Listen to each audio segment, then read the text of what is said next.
Brasil, Gutenberg Pascoal.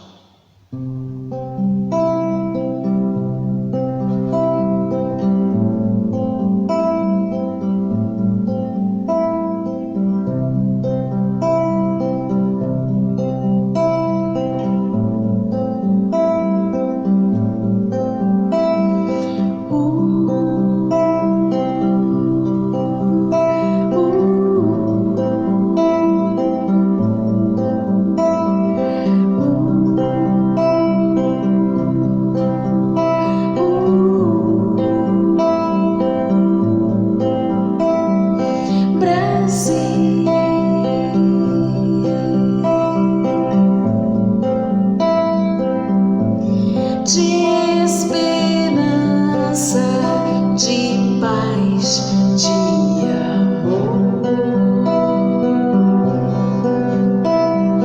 árvore sagrada, certeza de que amanhã todo grão vai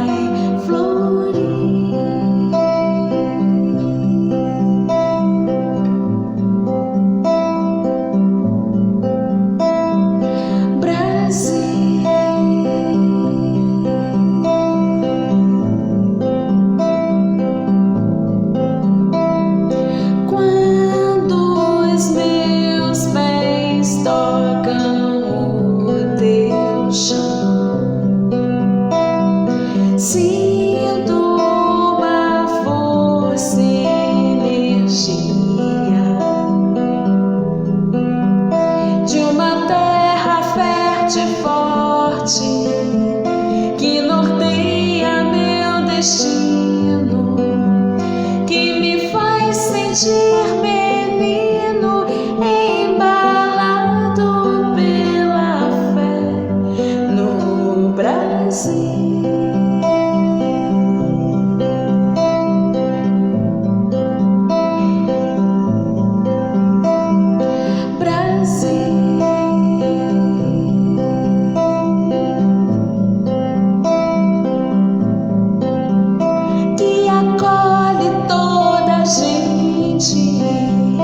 Que abraça quem deseja ver de perto a beleza de suas matas, de seus mares, de suas cores, suas flores, de sua gente, toda a gente que nos faz amar.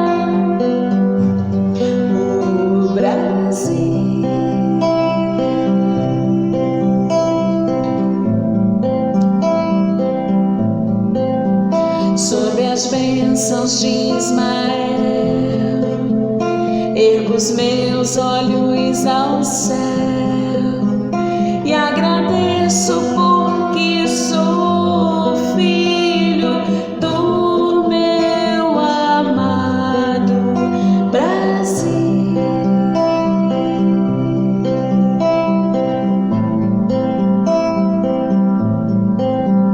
Que acolhe toda a gente, que abraça quem deseja ver de perto a beleza de suas matas, de seus mares, de suas cores, suas flores, de sua gente, toda a gente que nos faz amar.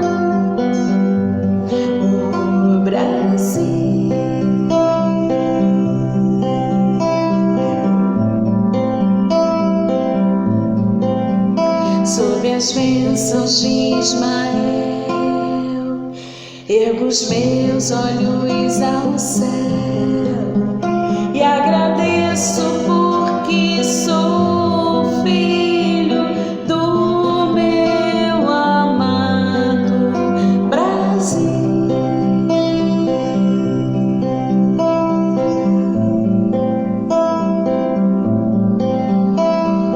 Brasil.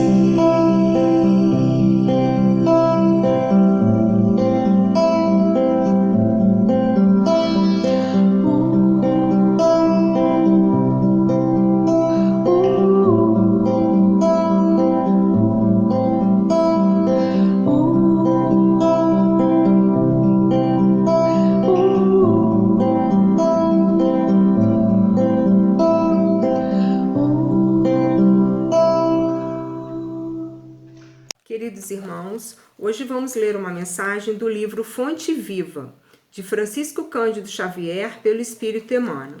É a mensagem 111, Fortaleçamo-nos. Sede fortalecidos no Senhor.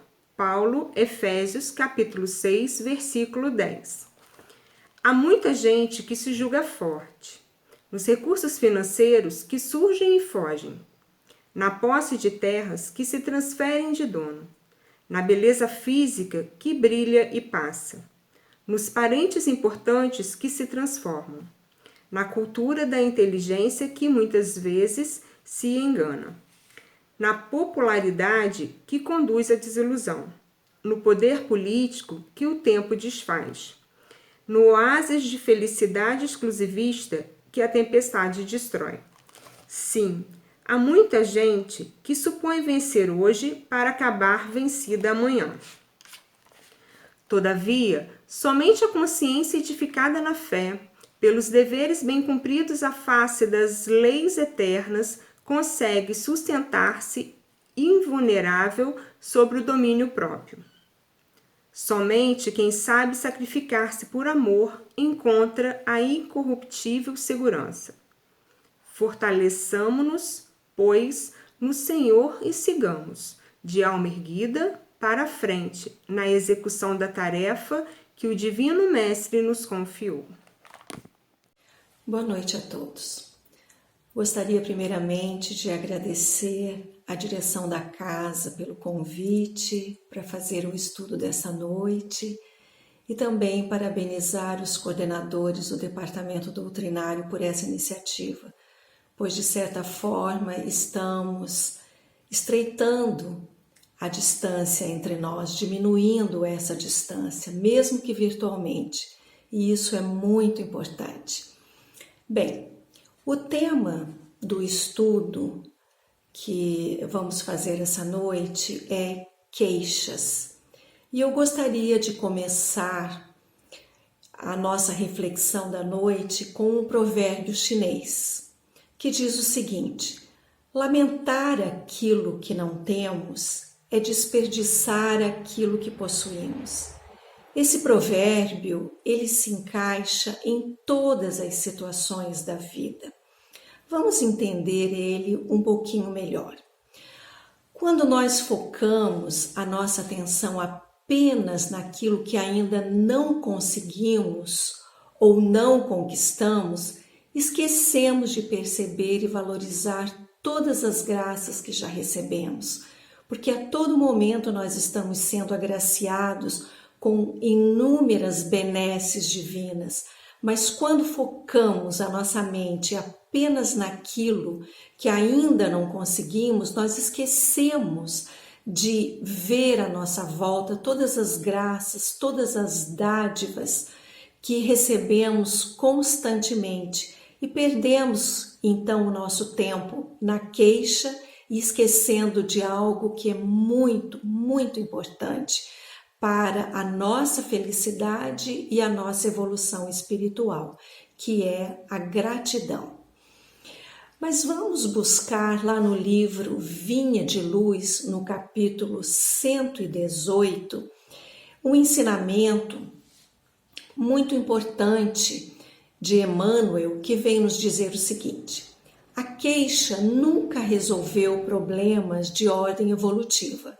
Entretanto, se os aprendizes do Evangelho somassem os minutos perdidos nesse falso sistema de desabafo, admirar-se-iam do volume de tempo perdido. Então, o tempo que perdemos na queixa poderíamos estar utilizando para encontrarmos a solução de nossos problemas. Então, enquanto nós estamos perdidos em lamentar e nos queixar de tudo aquilo que nos acontece, nós estamos perdendo tempo e energia para buscar a solução para o problema que nos aflige. E isso é muito importante. O grande problema da queixa, entretanto, é que ela vai moldando nas pessoas uma personalidade lamuriosa. E pela repetição constante desse vício, isso se torna um desequilíbrio emocional e torna-se, consequentemente, um hábito e passa a ser incorporada ao nosso patrimônio comportamental. E dessa forma, tornando-se um hábito, a pessoa passa a agir de forma natural. A queixa passa a ser algo natural na sua vida, passa a ser algo cotidiano. Ela vê motivo para se queixar de tudo e de todos. Mas vamos ver aqui quais as consequências da queixa. Quando esse hábito passa a ser absorvido pelo subconsciente, a queixa naturalmente começa a se exteriorizar. E começa a se exteriorizar de que forma? Pelos pensamentos, pelas palavras, e torna-se dessa forma uma característica pessoal. E a pessoa passa a ser então aquela pessoa lamuriosa, aquela pessoa que as outras pessoas passam a fugir dela. Por quê? Porque com a queixa, com a lamúria, ela cria em torno de si uma atmosfera densa, uma atmosfera pesada, e isso, consequentemente, impacta as outras pessoas. Entretanto, logicamente, nós precisamos reconhecer que em alguns momentos da vida passamos por situações desafiadoras, por situações muito difíceis. Porém, mesmo diante das grandes dificuldades, lamentar-se não traz benefício algum. Muito pelo contrário, nubla a nossa mente, nos impossibilitando dessa forma de encontrar os caminhos que nos levem à solução do problema. E a questão que precisa ficar muito clara para todos nós é que não somos vítimas das circunstâncias. E através desse entendimento, teremos então recursos para começarmos a trabalhar na mudança deste hábito tão prejudicial para nós e para aqueles que estão à nossa volta. Quando passamos a compreender que a vida é regida por leis, as leis naturais ou as leis divinas, nós entendemos então que tudo que nos acontece é sempre resultado de nossas próprias escolhas. E como somos dotados de livre-arbítrio, a cada ato praticado gera-se naturalmente uma consequência, boa ou má, ou seja, uma causa gerando um efeito. E nós vamos encontrar esta lei lá no Livro dos Espíritos, no capítulo 11, nas leis divinas, especificamente na lei de justiça, amor e caridade. Deus, Ele está sempre a zelar por nós, está sempre ouvindo nossas solicitações, dando-nos respostas, porém, essas respostas nem sempre vêm da forma que nós gostaríamos, que desejaríamos ou que esperaríamos, mas na forma que precisamos. E sempre visando o nosso bem, a nossa evolução. Então, tudo que Deus faz por nós é visando o nosso crescimento evolutivo, a nossa evolução espiritual. Mas para entendermos melhor a atuação dessas leis em nossa vida, eu vou contar uma pequena história. Há muito tempo, num reino distante, havia um rei que não acreditava na bondade de Deus. Havia, porém, nesse reino, um súdito que em toda situação lhe dizia: meu rei, não desanime, porque tudo que Deus faz é perfeito, Ele não erra. Um dia foram caçar e uma fera atacou o rei. O súdito conseguiu salvá-lo, mas não pôde evitar que ele perdesse um dedo da mão. Furioso, então, esse rei, sem mostrar gratidão por ter sido salvo, o nobre rei disse: Deus é bom? Se ele fosse bom, eu não teria sido atacado e perdido o dedo. O servo apenas respondeu: Meu rei, apesar de todas essas coisas, eu só posso lhe dizer que Deus é bom e que, mesmo perdendo um dedo, foi para o seu bem. O que Deus faz é perfeito, ele nunca erra. Indignado com a resposta, o rei simplesmente mandou prender o súdito. Porém, tempos depois, saiu o rei novamente para outra caçada. E desta feita foi capturado por selvagens que faziam sacrifícios humanos. Já no altar, pronto para o sacrifício, os selvagens perceberam que lhe faltava um dedo e então soltaram o rei, pois ele não era perfeito e não poderia dessa forma ser oferecido aos deuses. Esse rei, ao voltar para o palácio, mandou imediatamente soltar o súdito e o recebeu carinhosamente. E ele então falou: Meu caro, Deus foi realmente bom comigo. Escapei de ser sacrificado justamente por não ter um dedo. Mas eu tenho uma dúvida. Se Deus é realmente bom, por que permitiu que você, que tanto o defende, fosse preso? E o súdito então respondeu: Meu rei, se eu não estivesse preso, iria com o senhor para a caçada. E como não me falta dedo algum, eu é que teria sido sacrificado. Por isso, lembre-se, tudo que Deus faz é perfeito, ele nunca erra. E nós, então, refletindo sobre essa história, nós podemos perceber que muitas vezes nós nos queixamos da vida e das coisas que são aparentemente ruins que nos acontecem. E esquecemos, portanto, que tudo tem um propósito, tudo que Deus faz tem um propósito em nossa vida. E a queixa, como eu disse anteriormente, nubla a nossa visão. É como se fôssemos acometidos de uma cegueira espiritual. E como nós podemos vencer essa cegueira espiritual?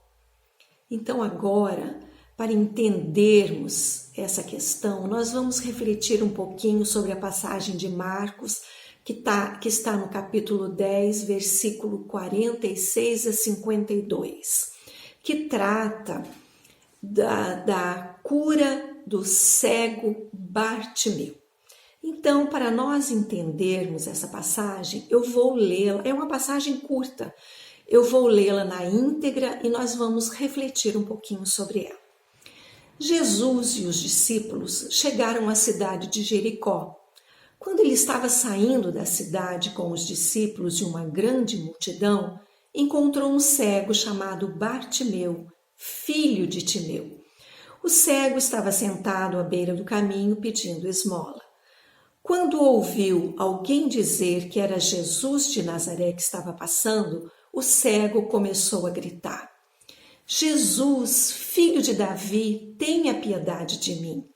Muitas pessoas o repreenderam e mandaram que ele calasse a boca, mas ele gritava ainda mais: Filho de Davi, tenha pena de mim. Então Jesus parou e disse: Chamem o cego. Eles chamaram e lhe disseram: Coragem, levanta-te, porque ele está chamando você. Então Bartimeu jogou a sua capa para um lado, levantou-se depressa e foi até o lugar onde Jesus estava. O que é que você quer que eu faça? Perguntou Jesus. Mestre, eu quero ver de novo, respondeu ele. Vá, você está curado porque teve fé, afirmou Jesus. No mesmo instante, Bartimeu começou a ver de novo e foi seguindo Jesus pelo caminho.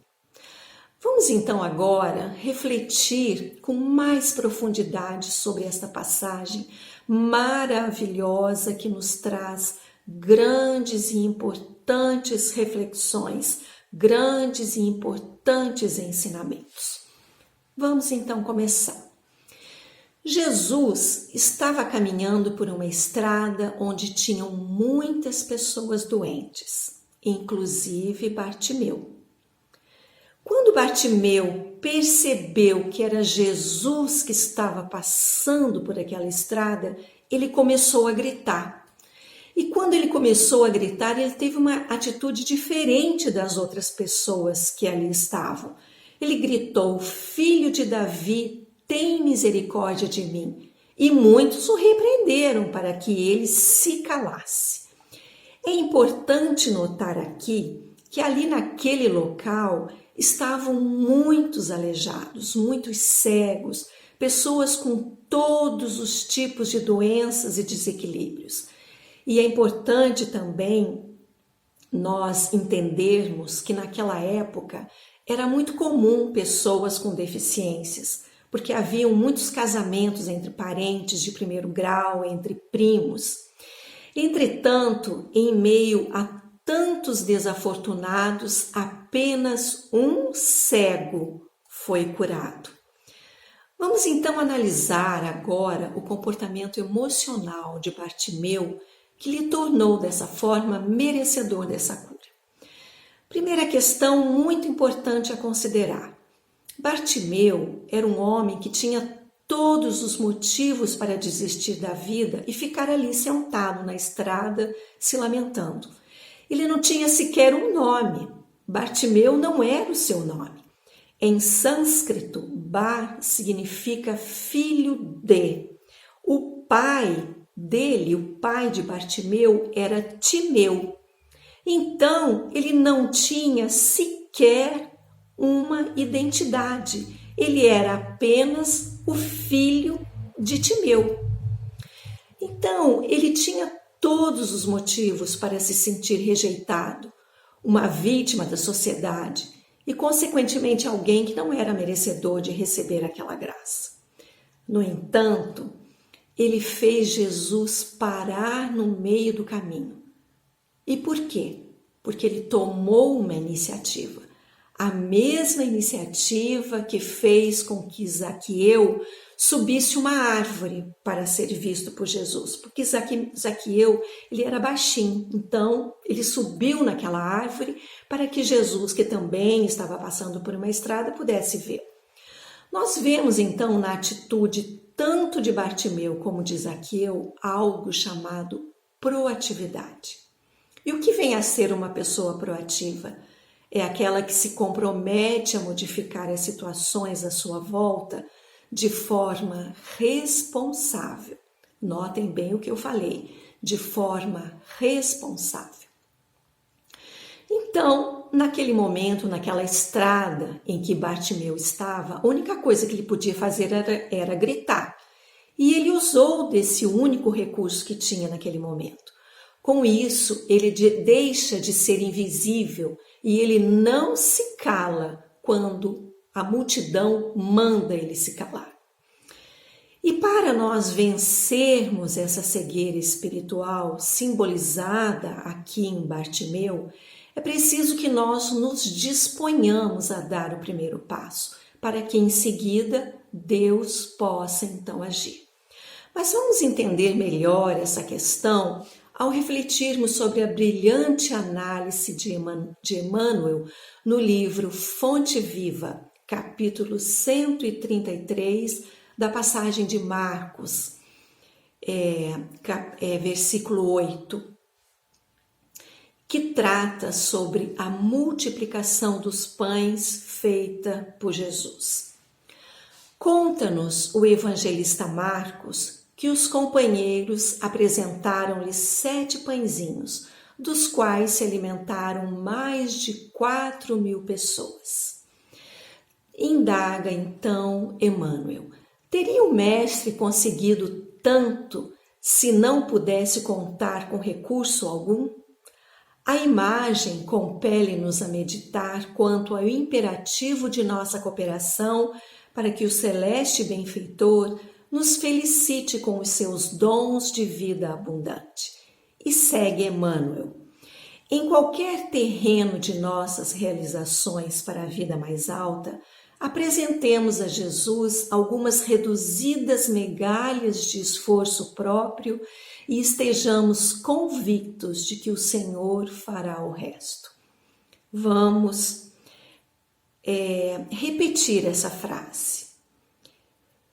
Algumas reduzidas migalhas de esforço próprio e estejamos convictos de que o Senhor fará o resto. Então Deus espera uma atitude pequena da nossa parte, que façamos algo, que nós possamos ir em direção a Deus, que nós possamos dirigir os nossos pensamentos a Deus, para que Ele possa então nos auxiliar, para que Ele possa fazer o resto, como nos diz Emmanuel. Mas voltemos então à trajetória de Bartimeu. Bartimeu, quando ele é chamado por Jesus, ele deixa a capa, levanta depressa e vai ao encontro de Jesus. Esse ato nos traz um ensinamento profundo que vale aqui uma reflexão. Os mendigos naquela época precisavam de uma autorização do Império Romano para pedir comida e esmolas nas estradas. Esta autorização era dada através desta capa, de uma capa, da capa que Bartimeu estava usando, que continha um selo. Esse selo era do Império Romano e tinha também uma inscrição que dizia o seguinte: este homem é um mendigo, vive de esmolas. Isso o autoriza a ser um pedinte.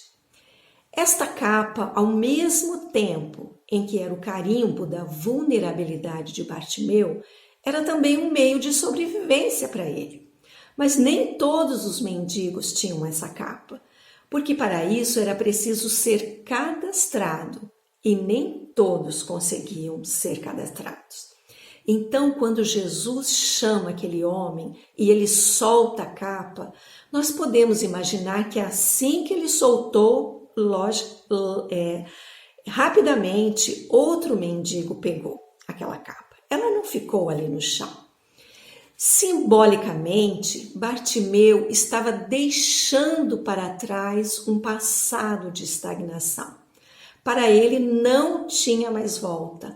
Quando ele largou aquela capa, ele estava ali naquele momento tomando um passo definitivo em nossa vida. Mas vamos trazer então essa situação para os dias de hoje. Quantas pessoas hoje permanecem em profundos sofrimentos porque não querem soltar a capa do egoísmo, da vaidade, do orgulho, da mágoa, a capa do ódio.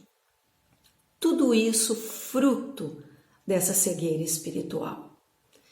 E quando Bartimeu se aproxima de Jesus, ele pede algo muito objetivo, o que demanda uma grande coragem. Quando Jesus pergunta: o que você quer que eu faça? Ele imediatamente responde: Mestre, eu quero ver novamente. E este, meus irmãos, é um ato de extrema coragem, pois implicitamente Bartimeu está dizendo: eu quero, mestre, a partir de hoje, ser o senhor de minhas escolhas e seguir conscientemente Jesus. Pedir para ver é pedir para ser independente. É dizer: não vou mais ser vítima, não vou mais culpar ninguém pelos meus equívocos. Eu vou me responsabilizar pela minha própria vida. Mas Bartimeu também toma uma atitude profilática, preventiva. Depois que ele larga aquela capa e que ele é curado, ele se levanta e ele passa então a seguir Jesus. E o que isso quer dizer? O que isso significa? Que além de querer voltar a ver, sobretudo, ele não queria mais voltar a ser cego. Ele queria realmente caminhar.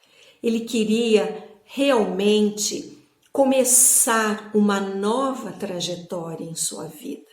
Mas para isso, ele precisaria ter uma diretriz, para isso ele precisaria ter um caminho a seguir. E é por isso então que ele decide caminhar a partir daquele momento ao lado de Jesus. Por quê? Porque ele precisaria, a partir disso, pautar a sua vida sobre novos valores morais. Valores esses ensinados pelo Mestre. Seguir Jesus, portanto, significa que o que realmente gera mudança em nossa vida são as nossas atitudes.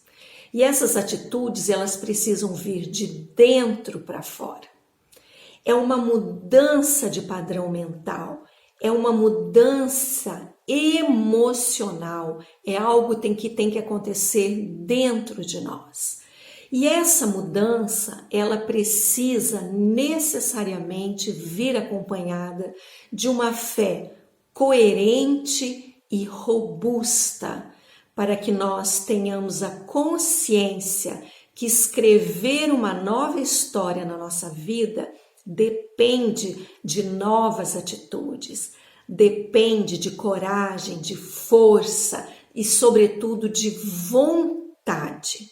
Seguir Jesus, portanto, significa entender que a felicidade é uma construção pessoal e intransferível e que ninguém, absolutamente ninguém, vai fazer isso por nós.